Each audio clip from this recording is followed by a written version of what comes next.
Hello and welcome to Gothenburg, Sweden. We're here today at Liseberg to ride the new for 2018 Valkyria that I still haven't ridden, as well as checking out the new improvements for 2019 to Lisebergbanan and hamnområdet.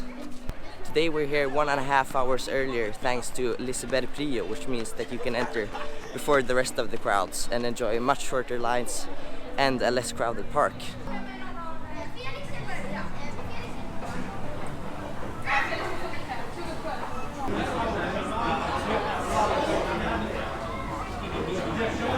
So going up the escalators in the park, you can reach both Helix and Atmosphere. So we're starting off with Helix, of course.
So I've just managed to get 5 rides on Helix in 50 minutes, which is really good considering how you normally get like 1 ride every 50 minutes during the day.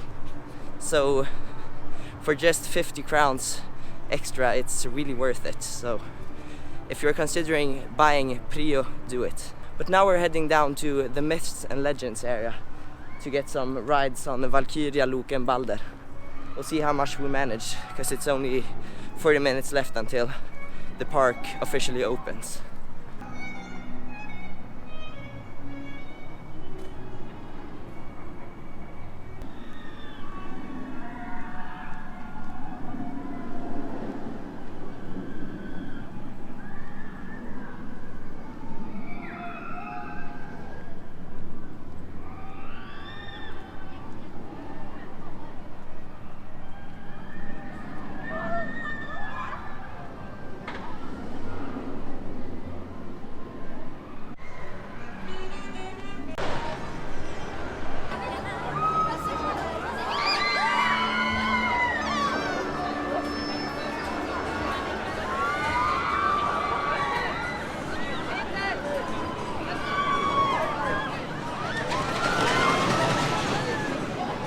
So I just managed 2 rides on Luke, and I have to say it's really good flat ride. I think it's the best flat ride I've ever ridden. But now we're on to Balder, which for the 2019 season has received some updates.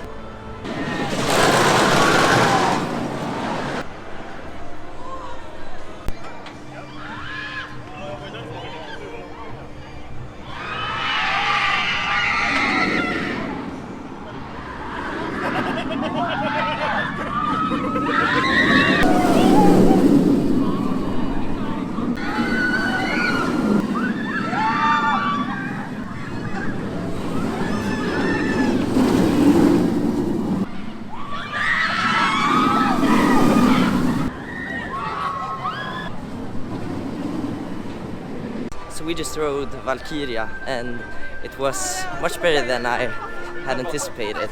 I've heard not so good things about dive coasters, but that first drop was really amazing. And for the vest restraints, I don't think they hindered the ride experience at all. I got some pretty good airtime moments. I was on the back row. My only complaint that with all dive coasters, of course, the main thing is the drop after the drop. It's just the layout is just there to be there. It isn't that special, but you got some pretty good airtime, and the inversions were quite good, especially the last one where you're going over the water. So it's 11 o'clock, the park is now officially open and people are starting to get in. We managed to get 2 rides on both Balder, Loke and Valkyria. But now we're off to ride some of the other attractions here at Liseberg. Mechanica is the park's seated star shape, and it opened here at the park in 2015. And it's quite an intense attraction, actually, one of the most intense attractions. So yeah, and it features a really good soundtrack and some great theming as well. Now we're heading up to the attractions up on the hill. We have both Aerospin and Uppsvinget. But back to Mechanica. I don't know, I got a pretty tame experience actually. I think the experience depends quite much on where you sit. Sitting close to the entrance where I was maybe wasn't the best choice, so I'll try it again, try another position, and I'll tell you what I thought.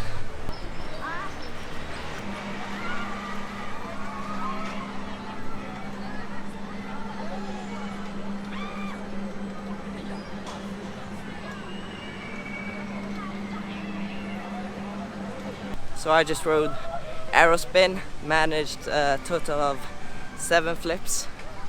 I think I can do better. It was a little bit windy, so we're going to have to return to that later. Anyway, Aerospin is a really good family attraction. It features some great views and you can choose the thrill level of it yourself. Up next, Uppsvinget, the park's SNS screaming swing.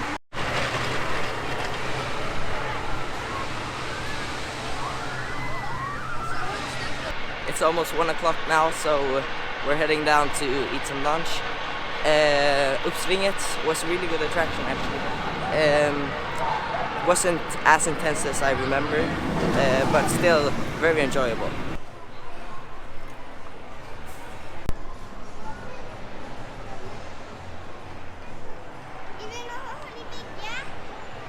So I've just eaten, and now I'm heading back up the escalators to ride Atmosphere, the park's drop tower.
So it's been a couple of hours. I've had some rewrites on the main attractions.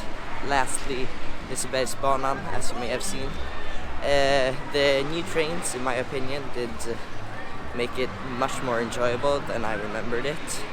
It's still a little bit rough. That's of course the track.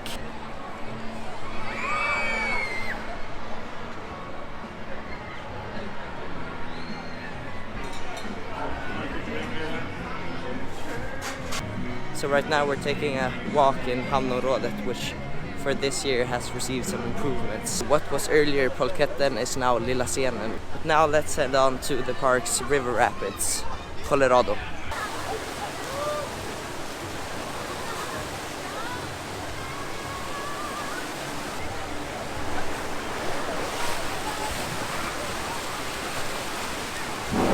now we're going from Colorado to Flume Ride and Mechanica, and Colorado didn't really pick up the pace.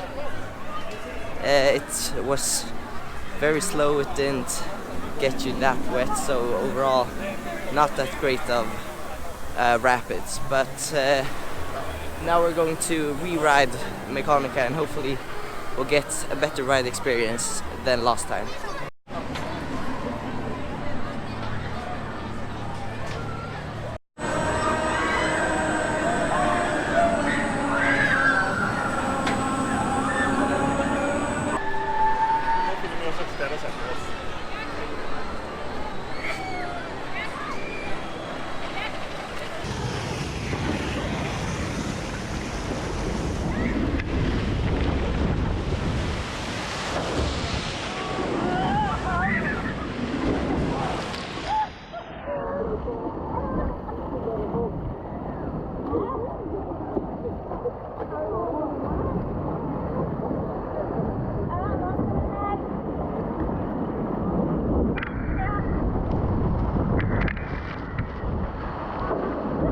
So I got a much better experience this time on Mechanica.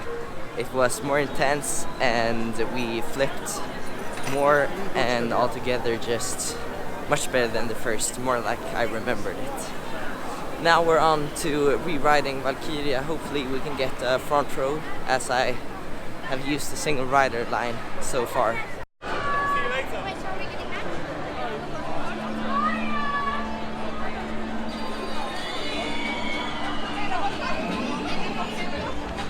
A lot of people are starting to leave right now, but we still got around 2.5 hours left until the park closes, and we're going to use that time to get some re-rides on Helix and maybe then return back to Valkyria, Røde and Balder.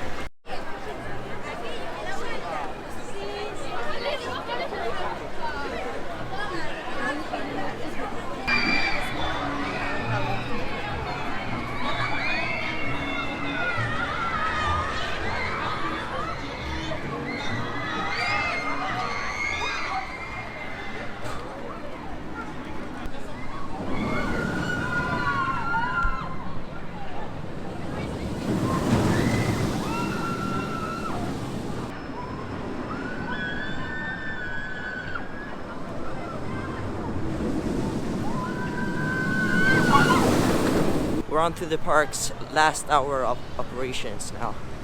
Only 1 hour to go until the park closes. I've managed to do a couple of rides on Helix. We aren't really having total darkness yet, so I think we'll save one last ride for Helix at the end, so we'll get a night ride. But apart from that, I'm heading down now to get some final re-rides on both Valkyria and Røde, and maybe Balder as well if we get time. So yeah, it's almost over, but there's still 1 hour to go.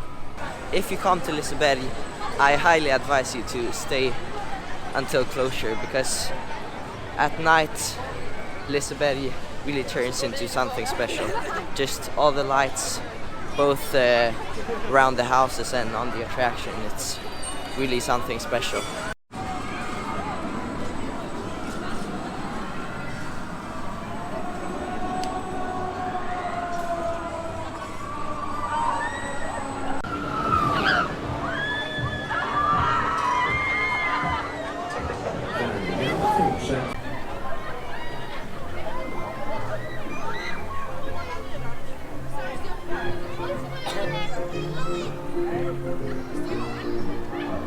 So I managed to ride all three attractions, Røde, Balder and Valkyria, in almost around half an hour. So that means I've got like 20 minutes left until the park closes.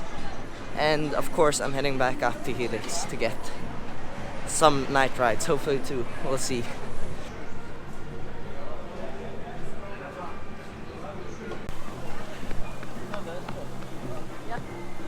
So that's it from our day here at Liseberg. We also managed to get the last ride of the night on Helix. which rounds out this amazing day. So that's been all for now. Thank you for watching, and I'll see you next time.